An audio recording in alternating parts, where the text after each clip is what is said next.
ప్రభువునందు ప్రియమైనటువంటి దేవుని పిల్లలారా, ప్రభువైన యేసు క్రీస్తు నామం పేరట మీ అందరికీ శుభాభివందనాలు.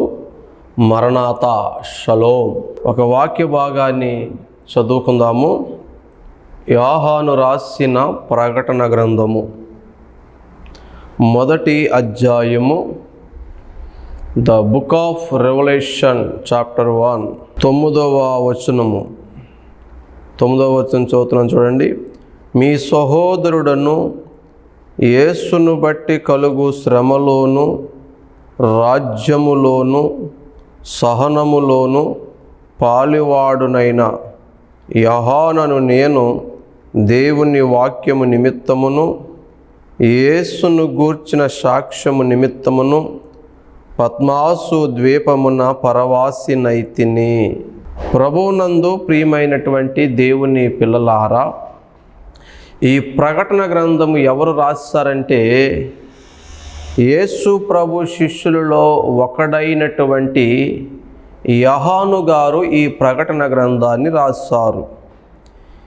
యేసు ప్రభు శిష్యులలో ఈ యోహానుకి ఒక ప్రత్యేకమైన స్థానము ఉన్నది. యేసు రొమ్మున ఆనుకున్న శిష్యుడని ఇతనికి పేరు. యేసు ప్రభు శిలువ మరణము పొందినప్పుడు చివరి వరకు కూడా యేసుతో ఉన్నవాడు. తర్వాత యేసుక్రీస్తు యొక్క తల్లి మరియమ్మ గారి బాధ్యతను యేసుక్రీస్తు యోహానుకు అప్పగించినప్పుడు సంతోషముగా స్వీకరించిన వాడు ఈ యోహాను. ఈ యోహాను గారు దేవుడి కోసం శ్రమలైనా, కష్టమైనా, చివరికి మరణమైనా పర్వాలేదని క్రీస్తు కోసం, యేసయ్య సేవ కోసం, వాక్యము నిమిత్తం, సాక్ష్యము నిమిత్తం నేను శ్రమల పాలైనా పర్వాలేదు కానీ ఎన్ని గద్దింపులు గద్దించినా, ఎన్ని హెచ్చరికలు చేసినా, ఎన్ని శ్రమలకు నన్ను గురి చేసినా నేను మాత్రం క్రీస్తును ప్రకటించకుండా ఉండలేనని బాహాటముగా క్రీస్తు కొరకు ఒక అద్భుతమైన సాక్షిగా నిలిచిన గొప్ప శిష్యుడు, గొప్ప దేవుని సేవకుడు ఎవరంటే ఈ యోహాను గారు. ప్రియమైన దేవుని బిడ్డలారా, చాలామంది అనుకుంటారు సేవ అంటే సుఖాలే అనుకుంటారు, సేవ అంటే అన్నీ కూడా సమృద్ధి అనుకుంటారు. సేవ అంటే వాళ్ళకేటండి చాలా అనుభవాలు, చాలా అందమైనటువంటి పరిస్థితులు, సకల సమృద్ధి ఉంటుంది అనుకుంటున్నారు. ప్రియమైన దేవుని బిడ్డలారా, అందరి పరిస్థితులు, అన్ని కాలాల్లో పరిస్థితులు, అన్ని ప్రాంతాల్లో పరిస్థితులు, అందరి సేవలని ఒకే రకంగా చూడొద్దు. మీరు అనుకున్నటువంటి పాస్టర్లు మీకు కనబడి ఉండొచ్చు, కానీ క్రీస్తు కోసం యథార్థంగా, నీతిగా, పరిశుద్ధంగా బ్రతికి యేసు కోసం శ్రమలు పడిన వారు ఉన్నారు.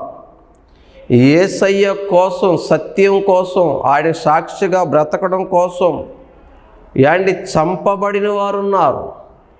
మీరు ఓపికగా వినండి, ఒక్కొక్కటిగా వివరిస్తాను. మనం చదివిన వాక్యం చూసినట్లయితే అక్కడ ఎంత స్పష్టంగా చూసారో. 9వ వచనం, ప్రకటన గ్రంథం 1వ అధ్యాయం 9వ వచనం, యేసును బట్టి కలుగు శ్రమలోను. ప్రియమైన దేవుడు, యేసయ్యను నమ్ముకుంటే అన్నీ సుఖాలే అనుకుంటున్నారేమో. యేసు ప్రభుని నమ్ముకున్నందుకు, యేసు ప్రభుని ప్రకటిస్తున్నందుకు, యేసును గూర్చి సాక్ష్యము చెప్పుతున్నందుకు, ఆయన వాక్యం నిమిత్తం శ్రమల పాలైన శిష్యులలో ఒకడు యోహాను గారు. తాను చెబుతున్న సాక్ష్యం సత్యం. మరలా చదువుతున్నాను చూడండి ఆ మాట. 9వ వచనం, మీ సహోదరుడును యేసును బట్టి కలుగు శ్రమలోను. యేసయ్యను గూర్చి ప్రకటిస్తున్నందుకు అతనికి ఏమొచ్చినాయి తెలుసా? శ్రమలు వచ్చినాయి. ఇంకా మీరు కిందకెళ్ళి చూసినట్లయితే 3వ వచనం, దేవుని వాక్యము నిమిత్తమును యేసును గూర్చిన సాక్ష్యము నిమిత్తమును పద్మాసు ద్వీపమున పరవాసినైతిని. ఎందుకయ్యా ఈ పద్మాసు ద్వీపములో బంధించబడి ఉన్నావు, చెరసాల పాలయ్యావు, ఇన్ని శ్రమల పాలయ్యావంటే ఒకటి యేసయ్య కోసం, రెండోది వాక్యము కోసం, మూడోది ఆయన గురించి సాక్షిగా నేను బ్రతికినందుకు నాకు ఈ శ్రమలు, నాకు ఈ చెరసాల, నాకు ఈ బాధలు, నాకు ఈ గాయాలని ప్రపంచానికే సాక్ష్యం చెప్తున్నాడు ఈ యోహాను గారు. ఏమైందయ్యా ఇతని జీవితంలో అంటారా? మీకు కొన్ని మాటలు చెబుతాను, జాగ్రత్తగా వినండి బిడ్డలారా. యేసు ప్రభుని గురించి ప్రకటిస్తున్నప్పుడు కొంతమంది అధికారులు, మతోన్మాదులు, అసూయపరులు ఏం చేశారంటే, ఇదిగో యేసును గూర్చి వార్త ప్రకటించావా, ఆయన వాక్యాన్ని ప్రకటించావా, ఆయన గురించి సాక్ష్యం చెప్పావా, నీకు శ్రమలు, నీకు చిత్రహింసలకు గురి చేస్తాం, నిన్ను వదిలేది లేదు, నిన్ను చిత్రహింసలు పాలు చేస్తామన్నారు. అందుకే ఈ ప్రసంగానికి టైటిల్ కూడా అదే పెట్టాలనుకుంటున్నాను. క్రీస్తు కోసం, సత్యము కోసం, వాక్యము కోసం చిత్రహింసలు పొందిన భక్తులు. చిత్రహింసలు చేస్తాం, అవసరమైతే నీ ప్రాణాలు కూడా తీస్తామని గట్టి వార్నింగ్ ఇచ్చారండి. అయినప్పటికీ యేసును గూర్చి మేము చూసిన సంగతులు, వినిన సంగతులు, మేము అనుభవించి తాకి చూసిన సంగతులు మేము చెప్పకుండా ఉండలే. మీరు చిత్రహింసలకు గురి చేసిన, చెరసాల పాలు చేసిన, గాయాలు పాలు చేసిన, ఆకలి దప్పులకు గురి చేసిన, చివరికి మా ప్రాణాలే పోయినా ఈ బ్రతుకు, ఈ జీవితం యేసయ్య కోసమే అని బాహాటముగా సాక్ష్యం ఇచ్చారు శిష్యుల్లో అనేకులు, అందులో ముఖ్యంగా ఈ యోహాను కూడా. ప్రియమైన దేవుని బిడ్డలారా, సేవకొస్తున్న సేవకులారా, చూస్తున్న విశ్వాసులారా, సేవ అంటే క్రీస్తు కోసం బ్రతకడం, క్రీస్తు వాక్యము కోసం, సాక్ష్యం కోసం, యేసయ్య సేవను బట్టి అవసరమైతే చెరసాల పాలైనా కావాలి, మరణము పాలైనా కావాలి, చిత్రహింసలు పెట్టిన వెనకడుగు మనం వేయకూడదు. అలాగే విశ్వాసులారా, సేవకుడిని ఒకవైపే చూడకండి, స్టేజీ మీద మాత్రమే చూసి ఏదో ఊహించుకోకండి, కారు ఎక్కడం చూసి ఏదో ఊహించుకోకండి. సేవలో చాలా శ్రమలుంటాయి, చాలా నిందలుంటాయి, చాలా అవమానాలుంటాయి, చాలా నమ్మక ద్రోహాలుంటాయి, కన్నీళ్ళుంటాయి, ఆకలి దప్పికలుంటాయి, జాగారాలుంటాయి. ప్రియమైన దేవుని బిడ్డలారా, రాళ్ల దెబ్బలు ఉంటాయి, కన్నీటి జీవితాలు ఉంటాయి. ఈ మాట పౌలు గారు కూడా చెప్పారు బిడ్డలారా. యోహాను గారి జీవితంలో అటువంటివి జరిగినవి. ఆయన యేసయ్యను ప్రకటిస్తున్నాడని అతన్ని తీసుకెళ్ళి చాలా చిత్రహింసలు చేశారు. నూనెను బాగా హీట్ చేసి సలసల కాగిపోయే మరుగుచున్న వేడి నూనెలో ఇదిగో మనం ఎలాగైతే మిరగా బజ్జీలు, అట్టుగా బజ్జీలు, అప్పడాలు వేస్తామో కాగే నూనెలో, అటువంటి సలసల కాగే నూనెలో ఈ యోహాను గారిని తీసుకెళ్ళి వేసేసారు. దేనికోసమయ్యా నీకు ఈ కష్టం? దేనికోసమయ్యా ఈ పరిస్థితి? క్రీస్తు కోసం, సత్యము కోసం, వాక్యము కోసం, ఆయన గురించి సాక్ష్యము చెప్పినందుకు. అద్భుతం ఏంటి తెలుసా? ఆయన సలసల కాగిల నూనెలో వేసేసినప్పటికీ దేవుడు తోడయుండి అతన్ని సజీవముగా ఉంచాడు. దేవుడు గొప్పతనం ఏంటి తెలుసా? దేవుడు విధానం, గాడ్ స్టైల్ ఏంటి తెలుసా? శ్రమలు రాకుండా ఏమీ చేయడు, శ్రమలు అనుమతిస్తాడు, కానీ శ్రమలలో సహాయం చేస్తాడు. శద్రకు, మేషకు, అబేద్నెగోలను అగ్నిగుండంలో వెయ్యకుండా దేవుడు ఏమీ కాపాడలేదు. అగ్నిగుండంలో వెయ్యనిచ్చాడు, కానీ అగ్నిలో కాలిపోకుండా దేవుడు కాపాడాడు. దానియేలును సింహాల బోనులో వేయకుండా ఏమీ కాపాడలేదు. సింహాల బోనులో వెయ్యనిచ్చాడు, కానీ సింహాల బోనులో సింహాల నోళ్లను మూసి దానియేలును కాపాడాడు. దేవుని పిల్లలారా, క్రైస్తవులమైన మనకు శ్రమలు వస్తాయి, కానీ శ్రమలలో దేవుడు మనల్ని కాపాడుతాడు. శ్రమలలో దేవుని కృప మన మీద అధికముగా ఉంటుంది.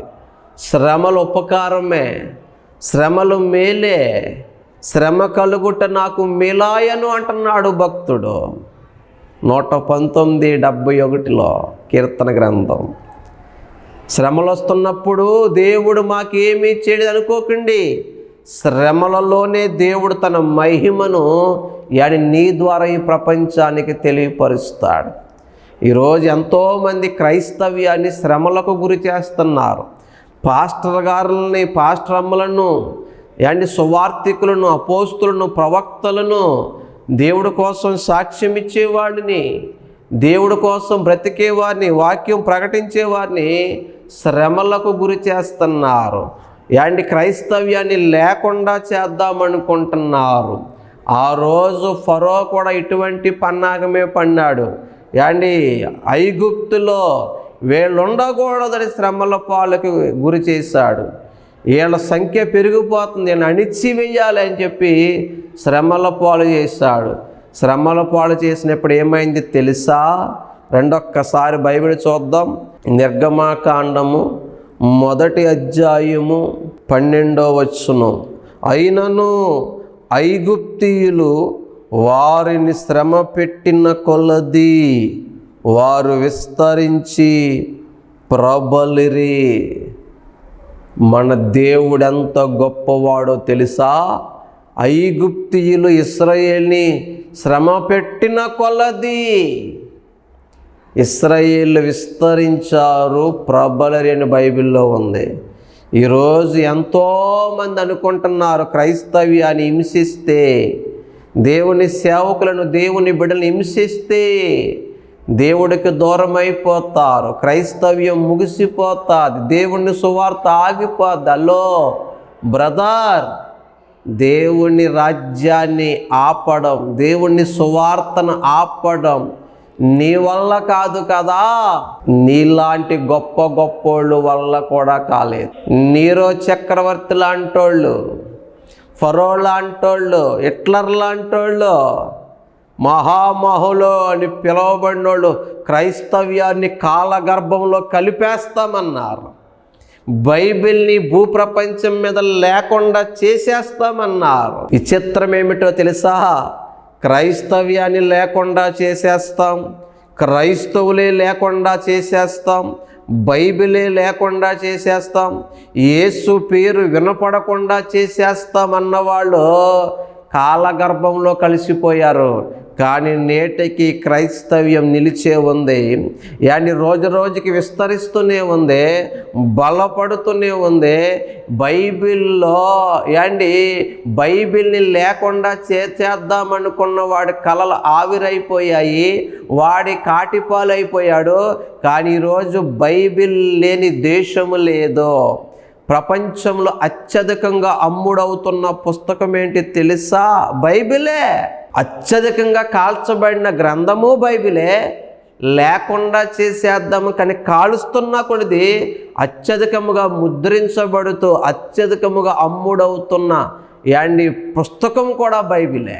యేసు ప్రభు పేరు వినపడకుండా చేసేద్దామంటే ఈరోజు పల్లెల్లో, పట్టణంలో, నగరాల్లో, ఖండాంతరాలు దాటి నువ్వు ఎక్కడికి వెళ్ళినా, సముద్రాల మధ్యకి వెళ్ళినా, దీవుల్లోకి వెళ్ళినా, కొండల్లోకి వెళ్ళినా, లోయల్లోకి వెళ్ళినా, అడవుల్లోకి వెళ్ళినా అక్కడ కూడా యేసు నామస్మరణే జరుగుతుంది.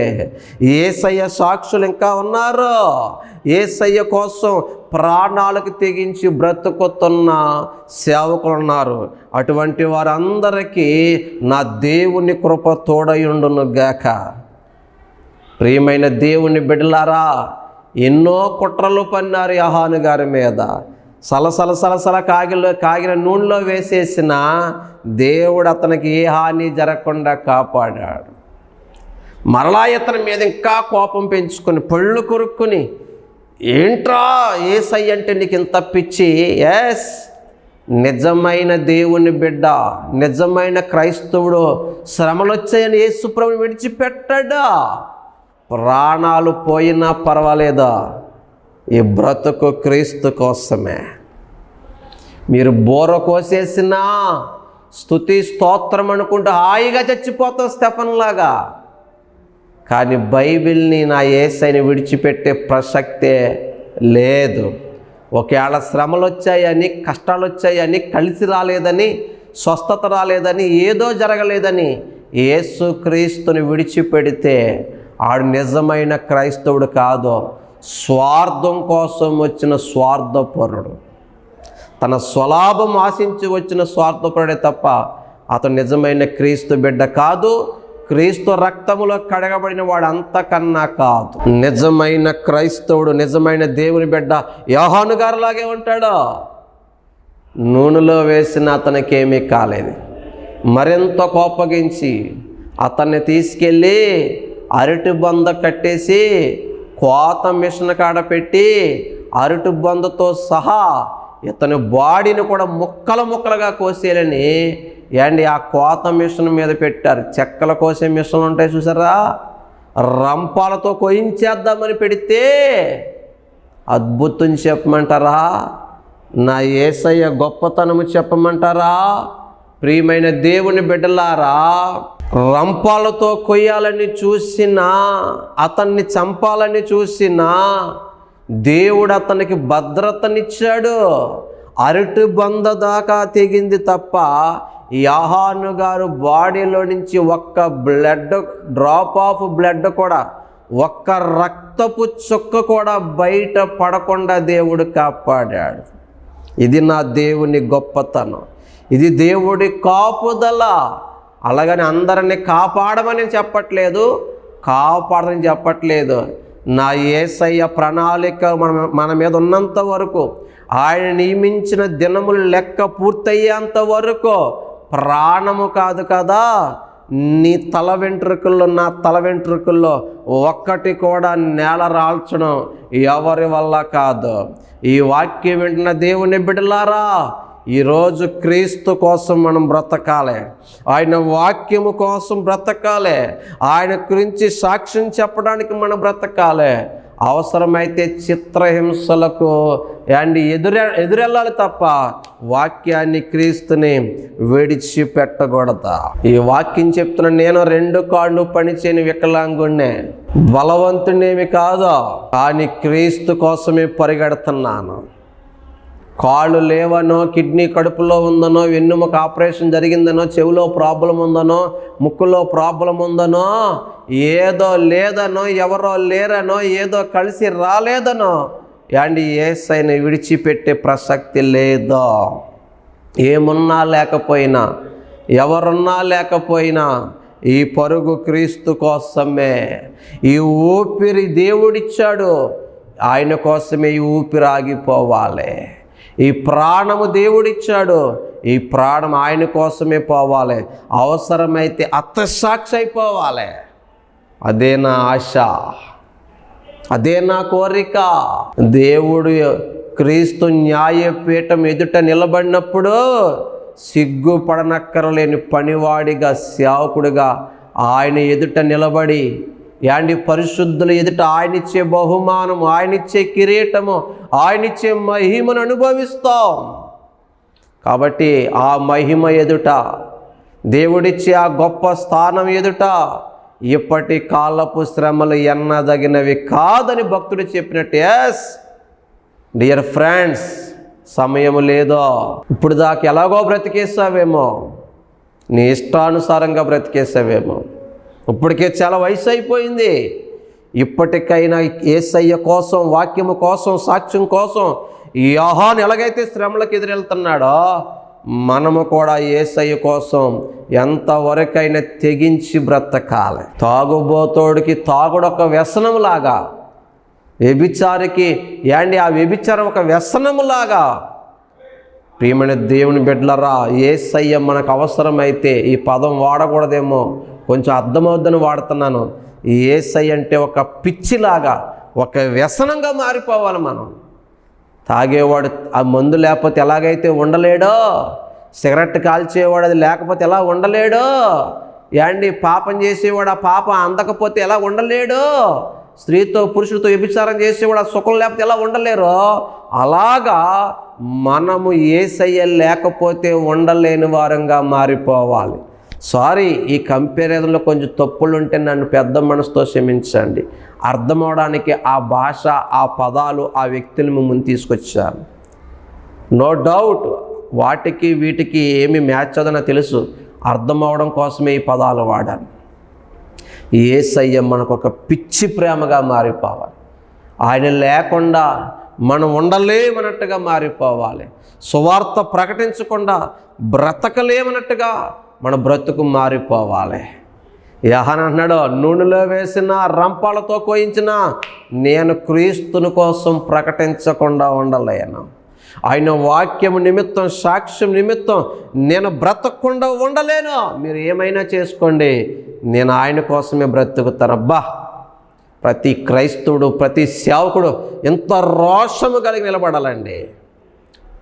క్రీస్తు కోసం చిత్రహింసలో, సత్యం కోసం చిత్రహింసలో, వాక్యము నిమిత్తం, ఆయన సాక్ష్యం నిమిత్తం చిత్రహింసలు పాలవుతున్నా ఏమాత్రము కూడా క్రీస్తును వదిలే ప్రసక్తే లేదా. అబ్బా, ఏం తీర్మానం! ఇదండి లైఫ్ అంటే, ఇదండి బ్రతుకంటే, ఇదండి క్రీస్తు కోసం బ్రతకడం అంటే. సోదరా, నువ్వెప్పుడు బ్రతుకుతావు ఇలాగా? ఓ దైవజనుడా, సమయం వృధా చేసేస్తున్నావేమో. వారంలో 1-2 రోజులు మాత్రమే సేవ చేసి మిగతా రోజు సమయం వృధా అయిపోతుందేమో. ఒక్కసారి ఆలోచించి నేస్తమా ప్రియ దైవజనుడా, ఇంకా మన సోమరులుగా ఉండే సమయం కాదు ఇది. ఇంకా నడిచి నడిచి ఆగి ఆగి చేసే పరిచర్య టైం కాదు ఇది. ఇప్పుడు క్రీస్తు కోసం ఉరకలేస్తూ ఉత్సాహంగా పరిగెత్తి సేవ చేయవలసిన సమయం. సమయం అనక అసమయం అనక ప్రార్థిస్తూ ప్రకటిస్తూ దేవుడి కోసం బ్రతకవలసిన సమయం. ఎక్కడ పడిపోయావు? ఎక్కడ ఆలస్యమైపోతుంది ఈ సేవ? ఎక్కడ వెనకబడిపోయావు? డియర్ బ్రదర్, డియర్ సిస్టర్, నువ్వు పని చేసే ఆఫీసులో కూడా దేవుడి కోసం పని చేయాలి. పని చేస్తూనే క్రీస్తు సువార్తను ప్రకటించాలి, సాక్ష్యం చెప్పాలి. నీ కాలేజీల్లో నువ్వు చెప్పాలి బిడ్డ, నువ్వు ఉన్న ఊర్లో నువ్వు చెప్పాలి. నువ్వు వెళ్ళగలిగితే అనేక ప్రాంతాలకు వెళ్ళాలి. వెళ్ళలేకపోతే వెళ్ళే వారిని పంపించు, సహాయం చేయి. యోహానులాగా క్రీస్తు కోసం మనం నిలబడాలి, పని చేయాలి. యాండి రంపాలతో కోసినా అరటి బంద తెగింది, కానీ యాండి యోహాను ఏమీ కాకుండా సజీవుడిగా ఉన్నాడు. దేవునికి స్తోత్ర. యేసయ్య కోసం నేను నిలబడు, నీకేం చేయాలో దేవుడు అది చేస్తాడు. మనుషుల వైపు మనం చూడవలసిన పని లేదు, మనుషుల దగ్గర చేయి చాపవలసిన పని లేదు. నిన్ను పుట్టించిన వాడు నమ్మదగిన వాడు, నిన్ను పిలిచిన వాడు నమ్మదగిన వాడు. నిన్ను ఆకలితో ఉంచుతాడా? పస్తులతో ఉంచుతాడా? నీ బిడ్డలను పస్తులతో ఉంచుడా? ఒకవేళ క్రీస్తు కోసం ఆకలితో ఉన్నా అది మనకి మేలే. క్రీస్తు కోసం దప్పికతో ఉన్నా, దిగంబరులుగా ఉన్నా, శ్రమల పాలైపోయినా అది మనకి మేలే. యోహాను గారు క్రీస్తు నిమిత్తమే ఈ శ్రమలు అంటున్నాడు.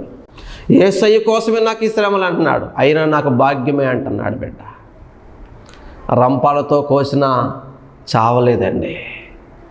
ఇలా చాలా రకాలుగా చిత్రహింసలు పాలు చేశారు. ఇతన్నే సలసలసల కాగే నూనెలో వేశారు, రంపాలతో కోయించడానికి ప్రయత్నం చేశారు, కానీ చావు రాలేదు. ఇతన్ని తీసుకెళ్ళి ఏం చేశారా? ఏనుగుశాలలో వేశారండి. ఏనుగుశాలలో వేసి డప్పులు వాయిస్తుంటే విపరీత శబ్దాలతో ఆ శబ్దాలకి వెర్రెత్తిపోయిన ఏనుగులు అటు ఇటు పరిగెడితే అవి తొక్కి తొక్కి ఇతన్ని హింసించి చంపేస్తాయి.